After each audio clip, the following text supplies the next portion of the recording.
Los contenidos emitidos en este espacio no son responsabilidad de la emisora.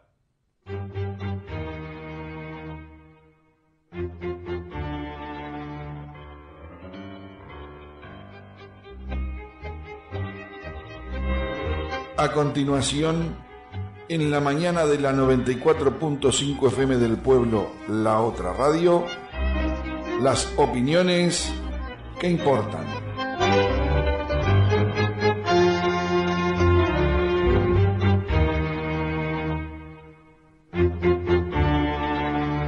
En las opiniones que importan, contamos con la presencia del doctor Rómulo Rodríguez Canzani.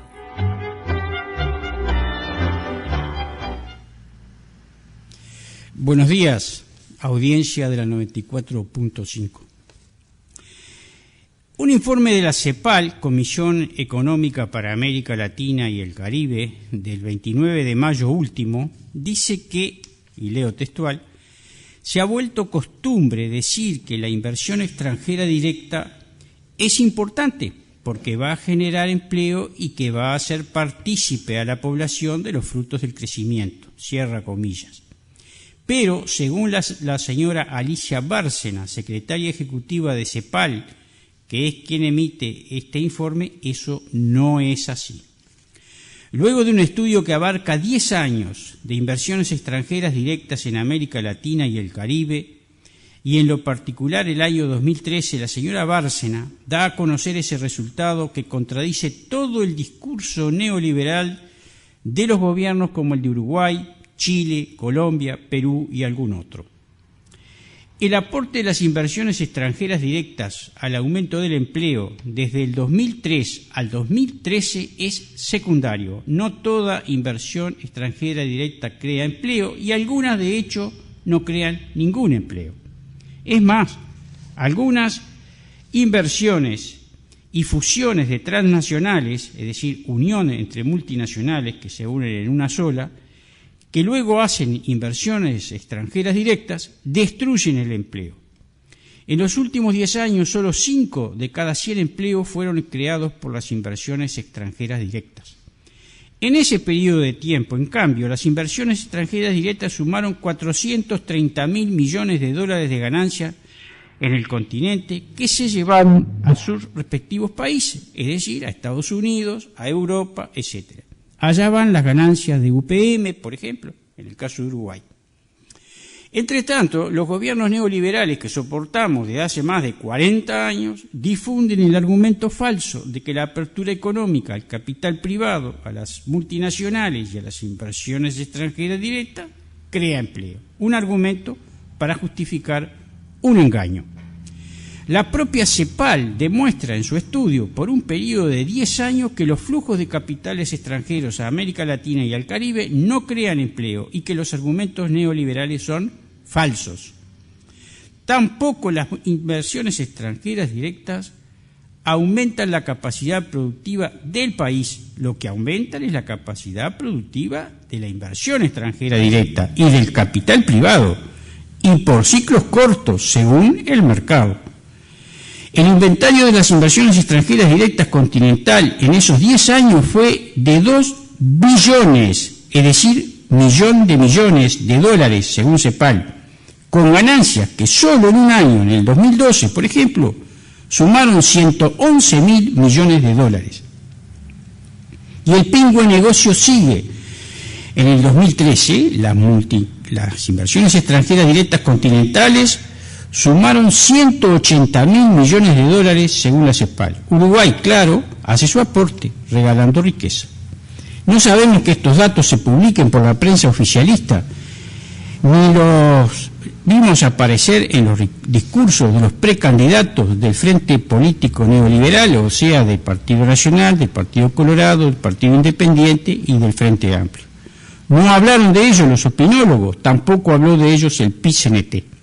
Todos están de acuerdo en ocultar la realidad. Pasa con esto lo que pasa con la deuda externa.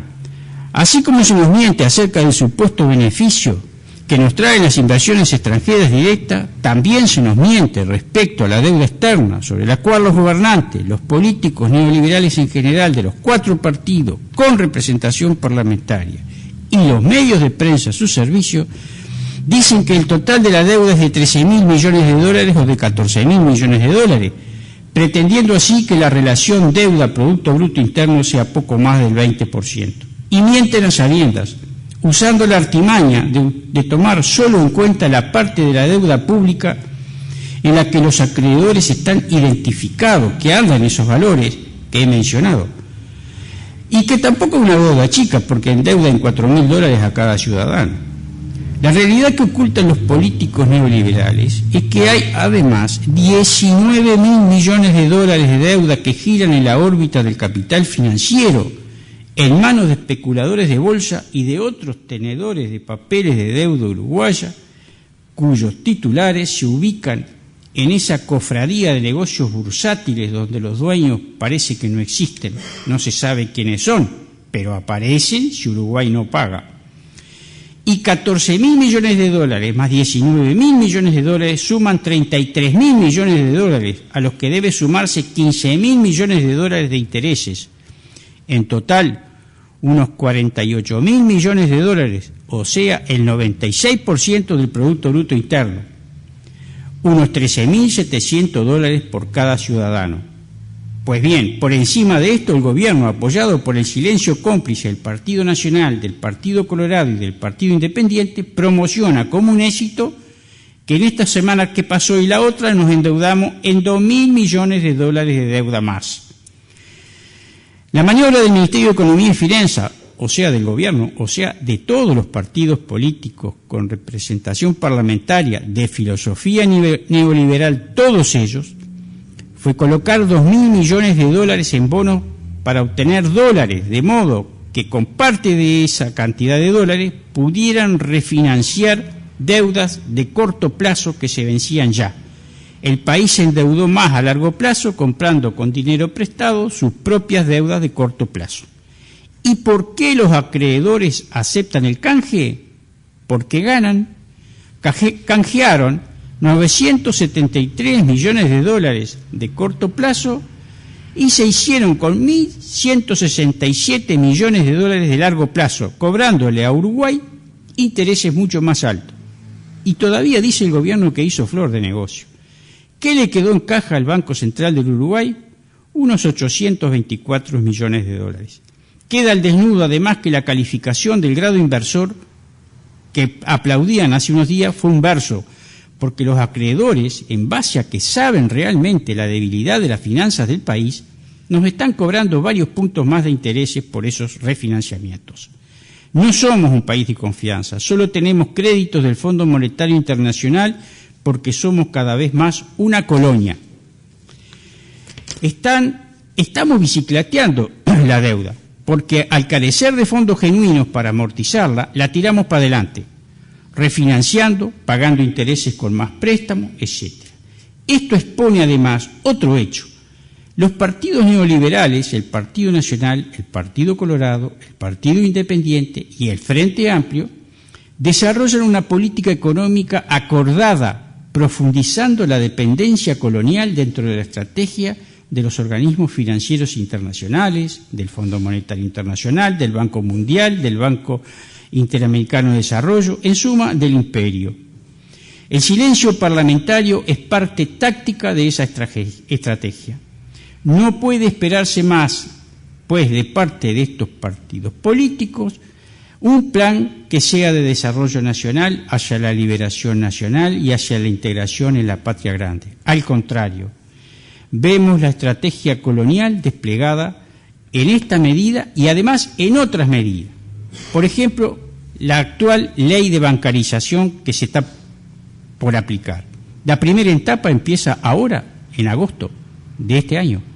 Esta ley es una típica ley concentradora de riqueza en el sistema financiero, diseñada entre gallos y medianoche, entre bancos, cámara de comercio, comercio de grande superficie y tutti quanti, que como resultado pone en manos de los bancos enormes sumas de dineros de asalariados y pasivos en forma gratuita. Y además Esta maniobra significa consolidar en manos del capital financiero los canales comerciales y concentrar en él el verdadero gobierno, que es el verdadero gobierno detrás del trono, la decisión de fijar precios, nada menos ni nada más, en una política sobre la que debemos volver próximamente. En segundo lugar, la maniobra del gobierno, apoyado por el silencio del Frente Político Neoliberal, que señalo respecto a firmar el ascenso, el control del IPC hasta el 30 de junio próximo, de modo que se deban evitar los aumentos de los sueldos y las pasividades. Eso fue un acuerdo que se ha hecho entre el gobierno y las grandes empresas, para resumirlo. Hay acuerdo entre los neoliberales en que el IPC no llegue al 10%. Y hay preocupación, porque el IPC está en algo más del 9%. En otro momento trataremos de aclarar que una cosa es el IPC maquillado del Instituto de Economía, al que siempre todo le da bien. Otra cosa sería el IPC de una canasta básica familiar de los pobres, que no se calcula. Tampoco la calcula el PICNT, por ejemplo. Y otra cosa es la inflación real sin retoques. El gobierno del Frente Amplio, apoyado por sus aliados neoliberales, hace acuerdo con los supermercados y con otros tipos de comercio y usa su poder político y ciertas prerrogativas legales que tiene, por ejemplo, el señor presidente, para bajar tarifas de servicio público, de modo que el IVA en esos servicios descienda. Y por eso están los calculistas, para eso están los calculistas en el Ministerio de Economía y Finanzas, de modo que ese objetivo sea logrado y que el gobierno saldrá luego a los medios a aplaudir el éxito de una maniobra hecha a conciencia para rebajar el poder adquisitivo de la población. ¿Qué pasará luego del 30 de junio con el salario real? Que su poder adquisitivo va a caer. Y hasta el próximo Consejo de Salario, los pobres pierden nivel de vida. Y aún si negociaran más o menos bien, siguen perdiendo poder adquisitivo porque siempre están negociando sobre el atraso artificial del IPC y sobre el IPC pasado. ¿Qué dice el PICNT de esta maniobra? Por ahora parece que no dice nada. La maniobra del gobierno del Frente Político Neoliberal tiene un contenido ético repudiable, indigno de las tradiciones del movimiento popular. La maniobra deja expuesto el caracú de la filosofía neoliberal de estos partidos políticos, Frente Amplio incluido, que defiende los objetivos de la ganancia del capital financiero a expensas del pueblo y de su nivel de vida. Y como prueba de ello, aprueban ahora más concesiones a UPM y ahora sus residuos contaminarán el arroyo Boricuá. Todo el Frente Político Neoliberal también respecto a esto se calla la boca. Hasta la próxima. Esto fue Las Opiniones que Importan, en la mañana de 94.5 FM del Pueblo, la otra radio.